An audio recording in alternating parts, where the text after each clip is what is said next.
tranquilo? Hoje, para terminar essa parte de campo elétrico, vamos falar sobre campo elétrico no interior de corpos extensos e, para finalizar, blindagem eletrostática, nossa famosa gaiola de Faraday, beleza? Bom, vamos pensar aqui primeiro o que seria um corpo extenso. Vamos falar um grande condutor, beleza? E esse condutor aqui, ele tem várias cargas ali. A título de curiosidade, vamos falar que ele tem excesso de cargas negativas. Beleza? Então essas cargas aqui, ele acabou de ser eletrizado, ganhou esse tanto de carga aqui, beleza? E o que rola? Essas cargas estão naquela área ali. Na título de curiosidade, a gente tem que ter a densidade de carga, é a quantidade de carga pela área que eu estou tendo aquelas cargas, perfeito? Bom, cargas e cargas distribuídas. Nós sabemos de praxe que essas cargas, por terem sinais iguais, elas são repelidas, beleza? Então esse cara vem para cá, esse vem para cá, esse vem para cá. Eles são jogados para as extremidades. Percebam, olha que legal. Eles começam a ser projetados, isso aqui é uma coisa bastante legal, para suas laterais. Então no segundo passo, o que acontece com essas cargas? Essas cargas que estavam uma vez densas ou totalmente localizadas no interior desse condutor, elas começam a se localizar extremamente e exatamente na superfície desse condutor. Beleza? Quando essas cargas chegam na superfície do condutor, que elas ficam aqui todas localizadas na superfície, elas param de ter uma força de repulsão. Ou seja, elas entram em uma coisa chamada equilíbrio eletrostático. Lembra vocês que equilíbrio é não ter forças, não ter movimento, e eletrostático é de carga parada. Eletrostático. Perfeito? Bom, quando eu tenho esse equilíbrio eletrostático, percebam uma coisa. Todas as minhas cargas estão totalmente localizadas na superfície do objeto, do condutor. Perceba então que aqui no interior desse objeto aqui, eu não tenho nenhuma carga. Perfeito? Olha que legal. Que se eu não tiver carga, pensa, o que é o campo elétrico? Pô, Cleo, o campo elétrico é uma carga que gera um campo em torno dela.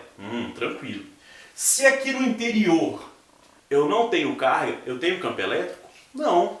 Então usa-se falar que o campo elétrico aqui dentro do interior, dentro dessa linda esfera condutora, esse campo elétrico é igual a zero, beleza? Aqui eu não tenho carga, está eletrostaticamente em equilíbrio, perfeito? Porém, contudo, todavia, se eu começar a pegar essa esfera e medir aqui, olha que legal, daqui até aqui eu não tenho carga, então vamos falar que isso aqui é uma esfera perfeita. Então, para distância menor que R, menor que o raio dessa superfície, eu tenho um campo elétrico que igual a zero. Perfeito? Uma distância igual a R. Pô, já pensa. Aqui eu já tenho carga, não tenho? Já. Como que eu calculo o campo elétrico? Campo elétrico é Q sobre distância ao quadrado. Nesse caso, eu tenho o meu campo elétrico como QR ao quadrado. Perfeito? Por fim, porém não menos importante, o que acontece se eu pegar esses caras e começar a medir esse campo elétrico a uma distância X daqui, do lado de fora da esfera?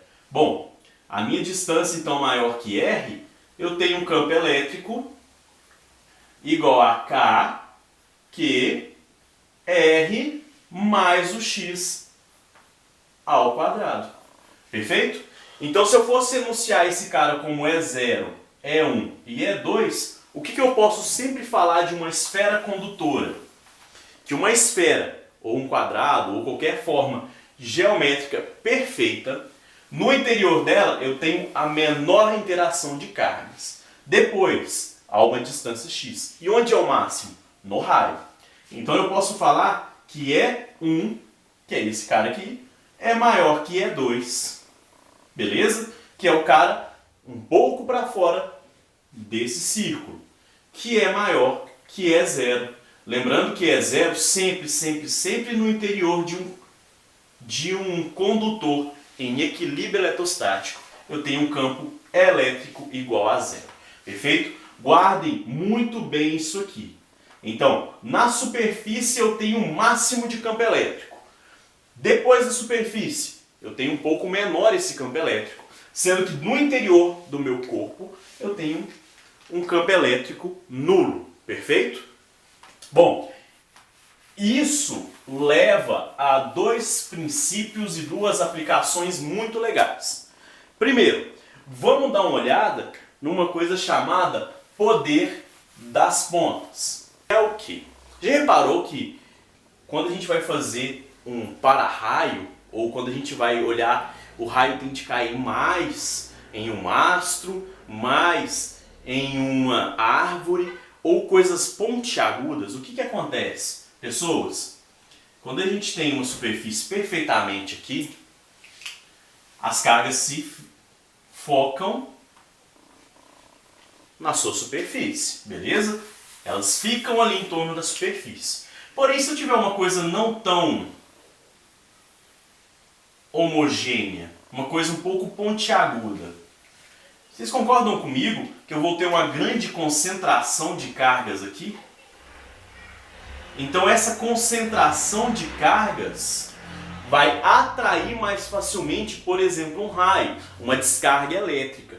Então imagine vocês que tem uma árvore aqui, e um dos braços dessa árvore tem aqui, sei lá, uma grande ponta. Então existe uma concentração de cargas, vamos falar aqui positivas, beleza? Se eu tiver por acaso uma nuvem carregada negativamente, eu vou ter uma descarga elétrica para cima dessa ponta. Por isso, usualmente, os nossos para-raios, eles são feitos de uma forma pontiaguda. Geralmente ele tem 3 pontas assim, beleza? Para quê? Para atrair o máximo de raio possível. Por isso, quando você está numa tempestade, eles falam, primeiro, nunca suba uma montanha, porque a montanha obviamente fica mais perto e já traz um pouco mais de carga.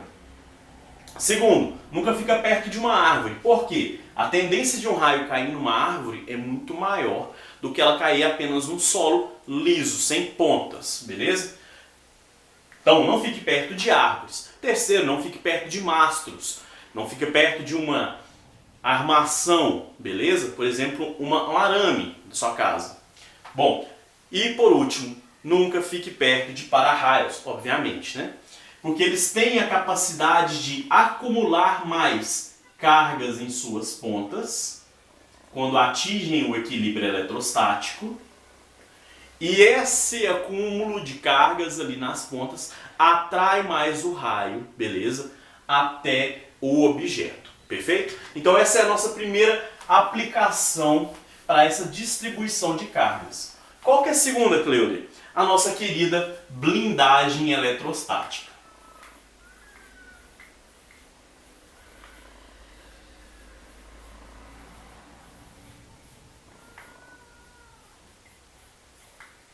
Bom, people, para a gente estar falando da blindagem eletrostática, imaginem só vocês estarem ali dentro de uma gaiolinha. Sabe aquela gaiolinha que vocês usam para prender erroneamente os passarinhos? Então, imagine que vocês estão dentro de uma gaiolinha daquela. Beleza? E você estando ali dentro, ali é uma situação oca, não é? Então você está envolvido por um condutor, beleza? Como se você tivesse essa situação, você está dentro de um condutor e esse condutor é oco, beleza? Bom, quando eu falo da minha blindagem eletrostática, você está dentro de um condutor. Este condutor, ele é oco, vazado, beleza? Sendo com que todas as cargas se localizem na superfície desse condutor, beleza? Esse condutor tendo cargas então em sua superfície, ele não deixa você ter campo elétrico aqui dentro. Então você tem um campo elétrico nulo dentro ali. Bom, O que acontece com isso? Se eu tiver uma descarga elétrica, esse campo elétrico vai ser passado pela superfície e vai simplesmente atravessar a sua blindagem eletrostática.